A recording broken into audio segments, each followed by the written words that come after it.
Un cordial saludo, espero que se encuentren muy bien. Hoy tenemos una sesión más de nuestro espacio de geopolítica y de fútbol. Hoy vamos a hablar de algunos elementos importantes en las relaciones entre los fenómenos futbolísticos y políticos. Hoy básicamente vamos a hacernos tres preguntas. La primera, ¿hasta qué punto el fútbol es el opio del pueblo? La segunda, ¿qué relaciones hay entre los grandes poderes económicos y políticos con los mundiales y con el fútbol? Y la última, hablar un poco de cómo los mundiales de fútbol ayudan a resolver ideas geopolíticas y a comprender escenarios históricos. Vamos a empezar primero con este tema del opio del pueblo. Inicialmente, esta frase se le acuña a Marx, lo de que la religión es el opio del pueblo. Entonces, cuando se compara al fútbol con la religión, se le está mirando solamente desde una perspectiva, y es cuando el fútbol se asume como algo fanático. Y en diferentes ámbitos de la vida vemos que puede haber fanatismo. Podemos ser fanáticos de una pareja, de una religión, de un partido político, de un equipo de fútbol, de un estilo de música. Entonces, esa tesis que dice el fútbol es el opio del pueblo es una falacia, porque realmente no es el fútbol, ni siquiera la política, ni siquiera la religión, es el fanatismo. O sea, si una persona es fanática en cualquier ámbito de la vida cotidiana, es capaz de matar. El que mata que porque encontró a su pareja con otra persona, eso es fanatismo, y no es culpa del amor, no es culpa de la pareja, es culpa del fanatismo de la persona. Entonces, difiero totalmente de considerar al fútbol como el opio del pueblo. Y por otro lado, también quiero plantear la idea de la segunda pregunta, y es innegable que los poderes económicos y políticos sí se aprovechan de la pasión que mucha gente tiene por el fútbol, eso no se puede negar.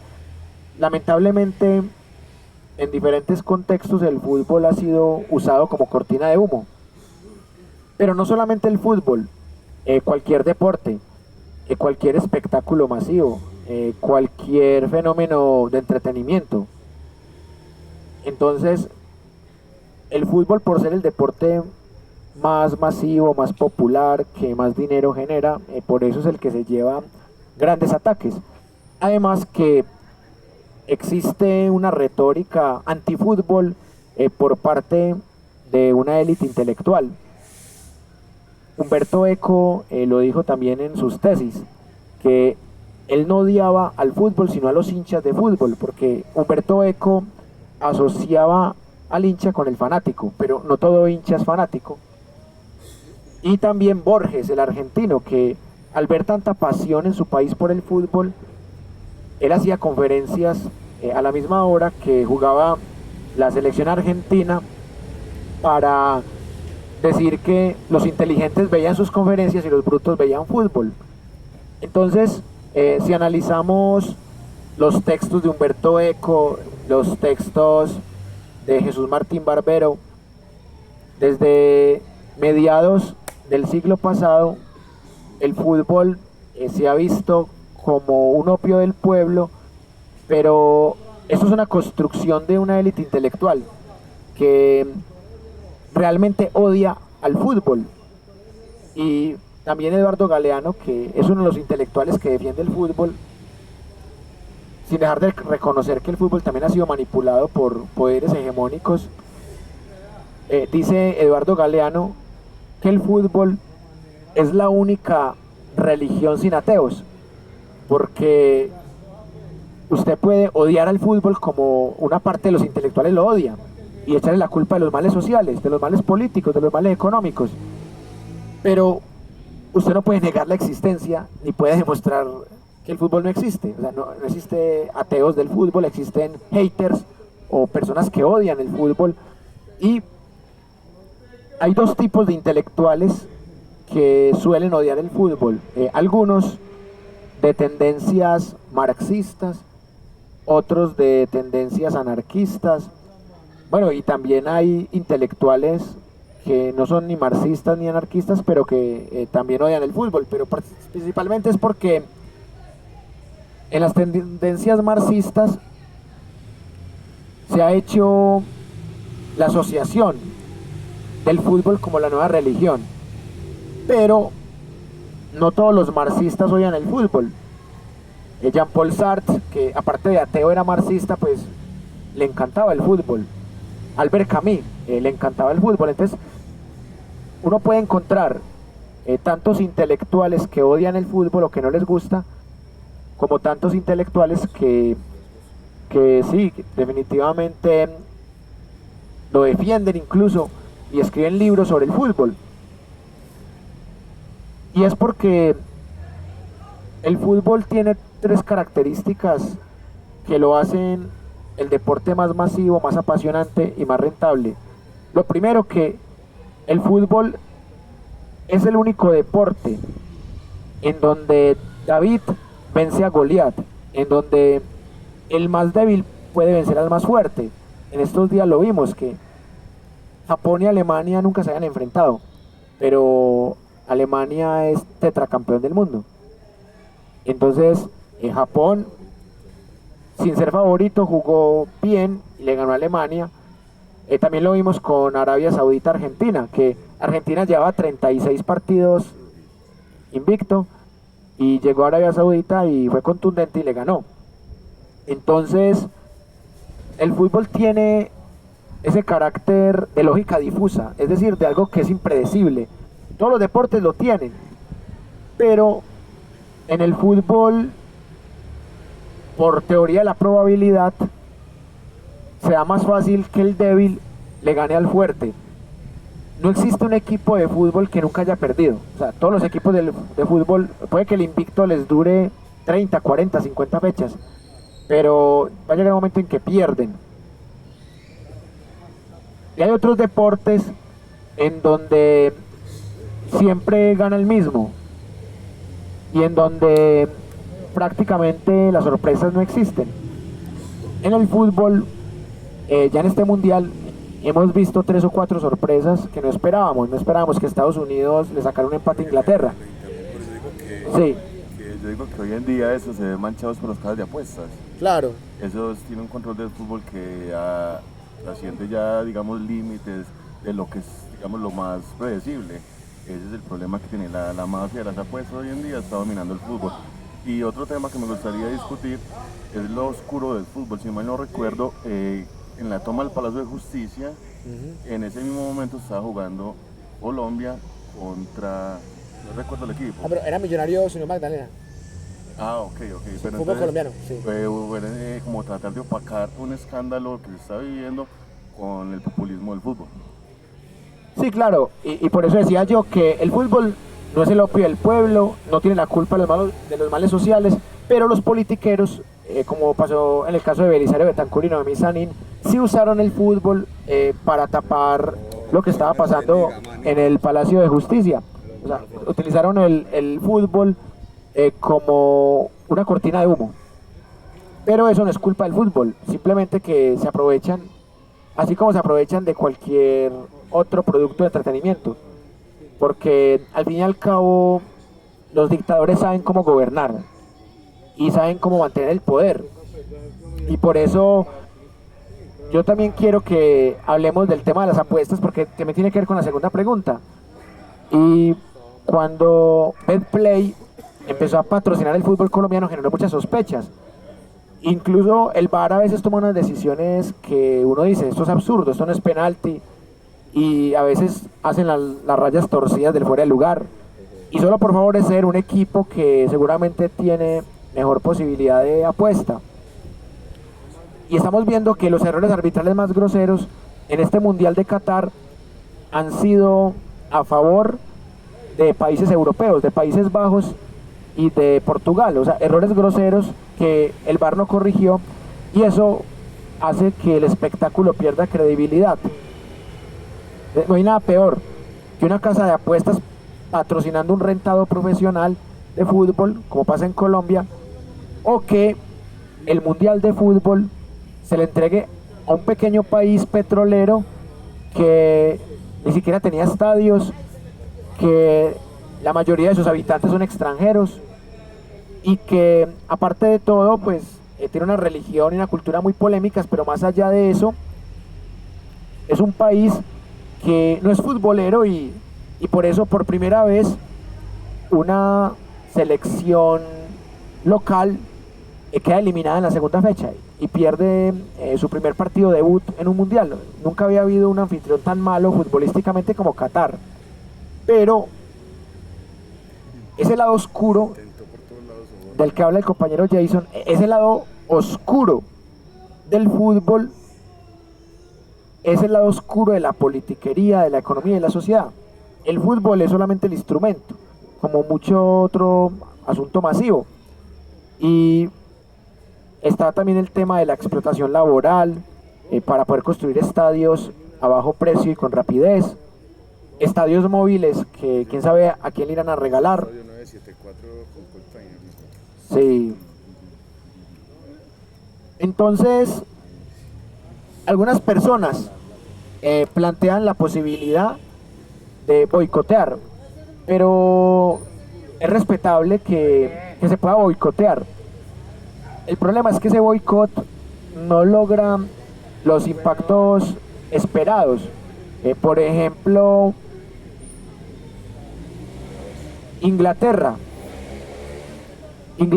supuestamente está en contra de la violación a derechos humanos en Qatar, pero aún así no renunciaron al mundial, hicieron una protesta que casi nadie entendió. Alemania también iba a hacer una protesta a favor de la comunidad LGTBIQ. Exacto. Un jugador que no participó en el mundial, pero lo suspendieron por apoyar la protesta en el partido, que no cantaron el himno los iraquíes. Y en el segundo partido, prácticamente el gobierno los obligó para para no sufrir como repercusiones por no hacerlo. Ese tema es muy delicado y doloroso. Exacto.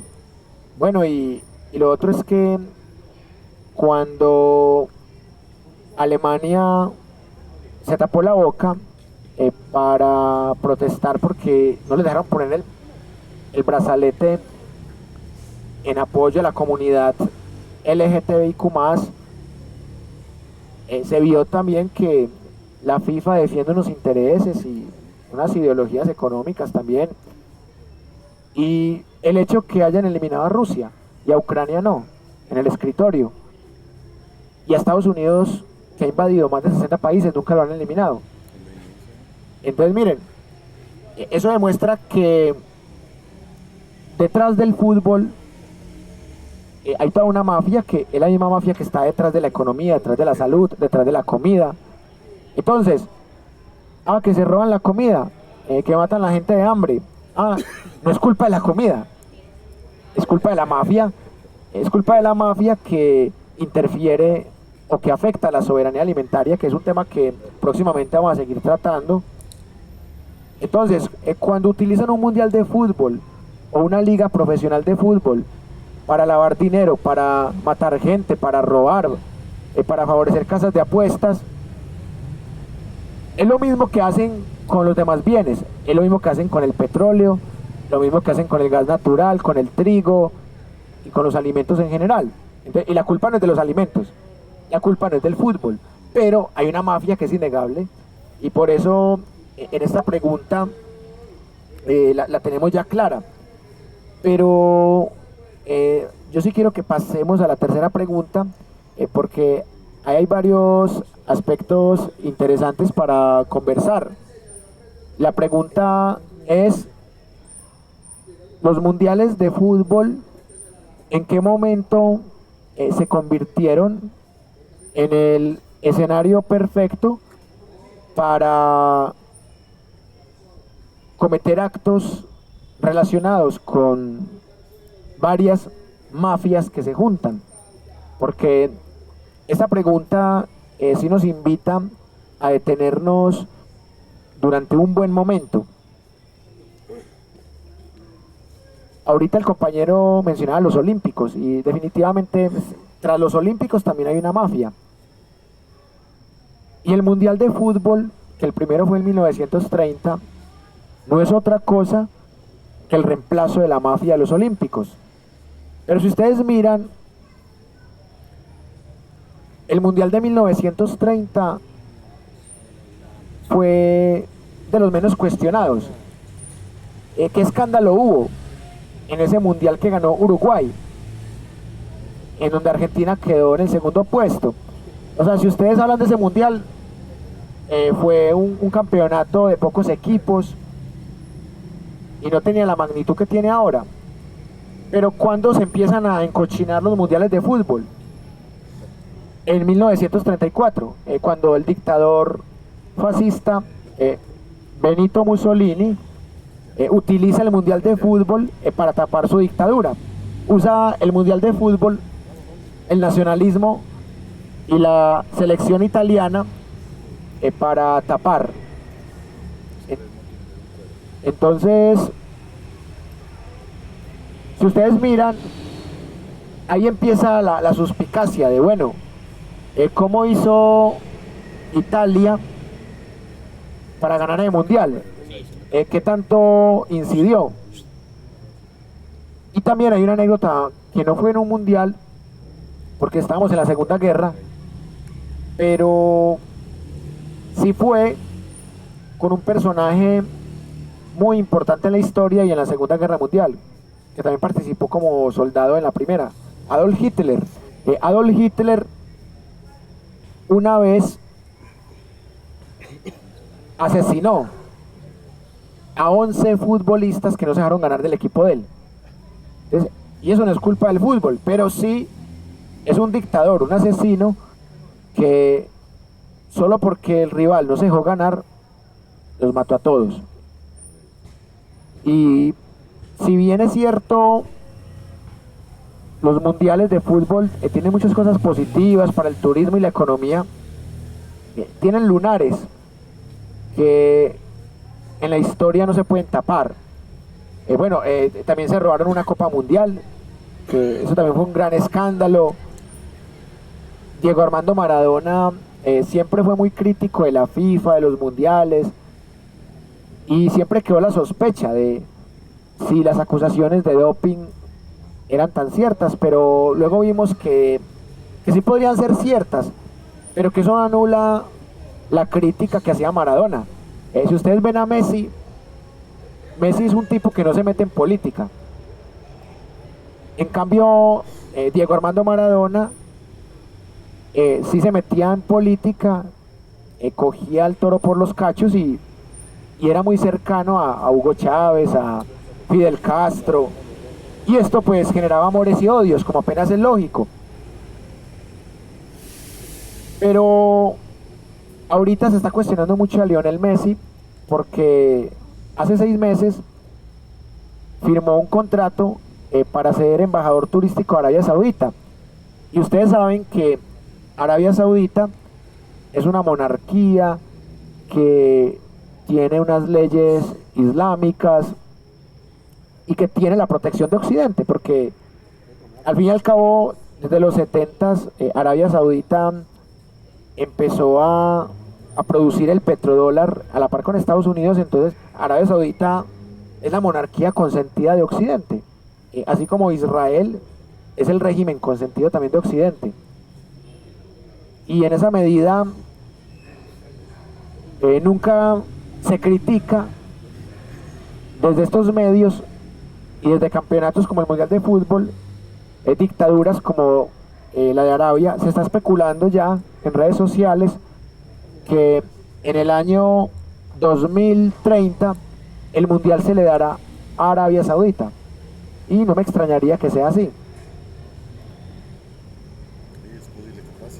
Y también se habla de los sobornos, que obviamente uno no tiene cómo comprobar eso, pero al menos uno sí trata de escuchar todas las versiones y se dice que para que Qatar ganara esta sede, no solamente hubo sangre en la construcción de los estadios, sino que también dicen que hubo soborno en la FIFA, que personajes como Grondona, por ejemplo, fueron sobornados por los árabes. Y este tipo de cosas son las que definitivamente le quitan credibilidad al deporte. Y lo otro, y con esto quiero terminar, dicen que un futbolista le pagan para chutar la pelota, para nada más. Pero es que los futbolistas no solamente son tipos que chutan una pelota, los futbolistas también son ciudadanos, también pagan impuestos, también son seres políticos. Entonces, Caparrós estaba criticando a Messi por aceptar esa oferta de ser el embajador turístico de Arabia Saudita. Él dice, Messi tiene que ser tonto o canalla o cínico para ser embajador turístico de una dictadura como Arabia Saudita. Y yo decía que más que ser tonto o más que ser cínico o canalla, es indiferente. Es un futbolista que él dice que él no se mete en política. Y como ha sido la eterna discusión en el arte, de que si el artista debe meterse en política o no. Y Messi es un artista de la pelota que no se mete en política. Bueno, y Cristiano Ronaldo pues rechazó esa oferta de Arabia Saudita, pero no es porque él sí se meta en política. Habría que preguntarle a él por qué no aceptó, y también habría que preguntarle a Messi por qué aceptó. El hecho es que ya están inventando teorías conspirativas, en donde dicen que Messi se le vendió a los árabes y que por eso perdió Argentina con Arabia. Son puras teorías conspirativas que no tienen la más mínima demostración, no tienen techo, ni cabezas ni pies. Pero lo cierto del caso es que Messi es un instrumento más del sistema, como lo somos muchos. O sea, yo puedo criticar mucho una institución colonial y en algún momento algún contrato laboral mío dependió de una institución de esas. Yo, por ejemplo, nadie desconoce, ni siquiera los creyentes, que la Iglesia Católica tuvo un pasado oscuro, la Inquisición, las cruzadas, complicidad con dictadores y genocidas. Pero yo, por ejemplo, yo trabajé como docente en una universidad católica. Entonces a mí podrían decirme lo mismo que le dicen a Caparrós a Messi. Podrían decir que yo soy tonto o que yo soy canalla o cínico porque estoy trabajando con una institución que es genocida y que es colonialista. Pero uno muchas veces dice, es que yo no puedo resolver eso y yo no puedo borrar el pasado oscuro de nadie. Entonces yo, de cierta manera, no considero que Messi sea tonto. Messi sabe que es una monarquía y Messi sabe que hay cosas que se han hecho con sangre. Y Messi no lo hace por dinero porque Messi ya tiene mucho dinero. Tampoco lo hace por fama porque tiene mucha fama. Él lo hace porque simplemente le nació hacerlo. Bueno, y también miren que cuando él jugaba en el Barcelona estaba también el patrocinio de Qatar Foundation. Y ahora que juega con el París es de un jeque árabe también. Entonces Messi está rodeado con árabes y Messi hace negocios con ellos. Pero Messi no tiene la culpa de que Arabia Saudita sea una dictadura. Así como los docentes que hemos trabajado con universidades católicas, no tenemos la culpa que la Iglesia Católica tenga un pasado oscuro. Es básicamente, es entender eso, es separar lo que es uno como sujeto individual y lo que es uno como sujeto empleado, sujeto social. Bueno, hemos llegado al momento de las conclusiones. Yo tengo 3 conclusiones rápidas para compartirles. La primera, el fútbol, si bien no es el opio del pueblo, lamentablemente sí ha sido usado como cortina de humo por diferentes dictaduras. Tampoco se puede tapar el sol con un dedo, así nos guste mucho el fútbol. Segunda conclusión,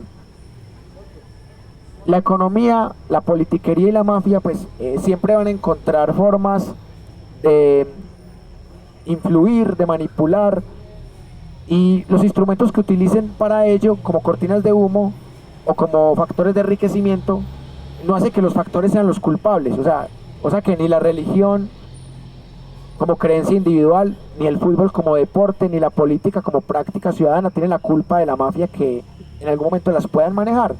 Entonces no tenemos por qué dejar de creer en una religión, si ese es el motivo principal, aunque hay religiones que sí tienen unos dogmas que son complejos y que hoy no los vamos a discutir, pero que en otra ocasión de pronto lo haremos. Y en el fútbol hay fanáticos que matan y que han matado, y en la política hay fanáticos que también han matado, pero eso es fanatismo. Y el que es fanático mata por cualquier cosa. Es estupidez, es fanatismo. Y el que va a matar, mata hasta supuestamente la persona que ama. Un tóxico es capaz de matar a su pareja solo por no verla con otra persona. Entonces eso es fanatismo y no es culpa del amor ni de la pareja, es culpa del fanático, o del fanatismo más bien. Y la última conclusión es la importancia de seguir construyendo espacios de ciudad, de seguir construyendo, como siempre hemos dicho con nuestro lema, una sociedad más democrática en lo político, más incluyente en lo social, más equitativa en lo económico y más sostenible en lo ambiental. Y en ese proceso, el fútbol es un deporte que también permite convivencia, que también permite juego limpio, creación de valores, fundación a gente pobre. O sea que el fútbol también tiene elementos sociales que son destacables. Y por eso siempre hay que mirarlo todo de la manera más crítica posible. Gracias a las personas que aquí nos acompañaron. Gracias a la gente que nos van a ver en el canal de YouTube de la Universidad Nómada y nos veremos en la próxima con uno especial. Hasta pronto.